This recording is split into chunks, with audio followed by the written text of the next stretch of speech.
സാംസ്കാരിക ഭൂപടത്തിൽ അടയാളപ്പെടുത്തിയ ഒന്നാണ് കാട്ടാൽ പുസ്തകമേളയെന്ന് കവിയും കാട്ടാൽ പുസ്തകമേളയുടെ അമരക്കാരനുമായ മുരുകൻ കാട്ടാക്കട. ജാതിയുടെയും മതത്തിന്റെയും അതിർവരമ്പുകളില്ലാതെ കലാസ്വാദനം നടത്താനുള്ള ഒരിടം കൂടിയാണ് കാട്ടാൽ മേളയെന്ന് മുരുകൻ കാട്ടാക്കട പറഞ്ഞു.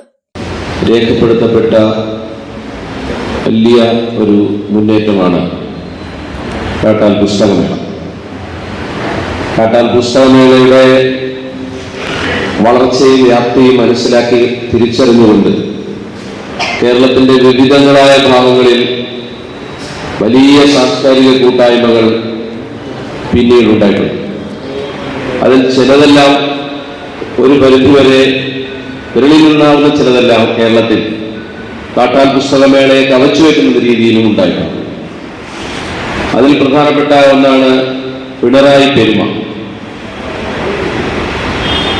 അതിൽ പ്രധാനപ്പെട്ട മറ്റൊന്നാണ് ചെങ്ങന്നൂർ ഒരുമ. അങ്ങനെ കേരളത്തിന്റെ വ്യത്യസ്തങ്ങളായ ഇടങ്ങളിൽ 5-6 വർഷത്തിനിടയിൽ വലിയ സാംസ്കാരിക മുന്നേറ്റങ്ങൾക്ക് തുടക്കം കുറിച്ചിട്ടുണ്ട്. പക്ഷേ ആ മുന്നേറ്റങ്ങളുടെ എല്ലാം പിന്നിൽ പ്രവർത്തിച്ച, അവരുടെ എല്ലാം പ്രചോദനമായി പ്രവർത്തിച്ച ഒരു ബൃഹത്തായ പുസ്തകമേള എന്ന വാക്ക് നമ്മൾ അടിവരയിടണം. പുസ്തകം എന്ന് പറയുന്നത് വെച്ചുകൊണ്ട് തന്നെ സാംസ്കാരിക പ്രവർത്തനങ്ങളെ ഏകോപിപ്പിക്കുവാനും പുതിയ തലമുറയെ വായനയുടെയും ചിന്തയുടെയും വർത്തമാനത്തിന്റെയും എല്ലാമുള്ള സാംസ്കാരിക മുഖ്യധാരയിലൂടെ നടത്താനും കഴിയുമെന്ന് ആദ്യാവസാനം അടയാളപ്പെടുത്തിക്കൊണ്ടിരിക്കുന്ന കേരളത്തിലെ ഏറ്റവും ബൃഹത്തായ സാംസ്കാരിക മേളയുടെ അമരക്കാരാണ് നമ്മളെല്ലാവരും.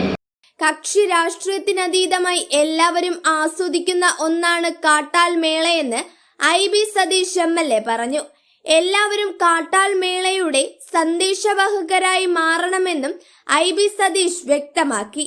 മണികണ്ഠൻ, രാമചന്ദ്രൻ, സുരേഷ് കുമാർ, സുരേഷ് ബാബു, വിജയകുമാർ, വിനോദ് കുമാർ, രാഹുൽ തുടങ്ങിയവർ സംസാരിച്ചു. കാട്ടാക്കട ക്രിസ്ത്യൻ കോളേജ് ഗ്രൗണ്ടിൽ അടുത്ത മാസം 22 മുതൽ 31 വരെയാണ് പരിപാടികൾ നടക്കുന്നത്. ഒരു വലിയ തെരഞ്ഞെടുപ്പ് പരീക്ഷണത്തിന്റെ പരീക്ഷയുടെ കൊള്ളുന്ന കാലം കഴിഞ്ഞാണ് നമ്മളെല്ലാം ഇവിടെ ഒത്തുചേർന്നത്. നമ്മളിൽ വ്യത്യസ്തമായ വഴികളിലൂടെ ആ പോരാട്ടത്തിൽ അണിനിരന്നവർ തിരഞ്ഞെടുപ്പിനിടയിൽ ഒരു സ്ഥാനാർത്ഥിയായി പലരുടെയും അടുത്തേക്ക് വോട്ട് ചോദിച്ച് ചെന്നപ്പോൾ അവരിൽ നല്ലൊരു ശതമാനം പേർ ചോദിച്ച ഒരു ചോദ്യം, ഇത്തവണയും കാട്ടാൽ മേള ഉണ്ടാകുമോ എന്നാണ്.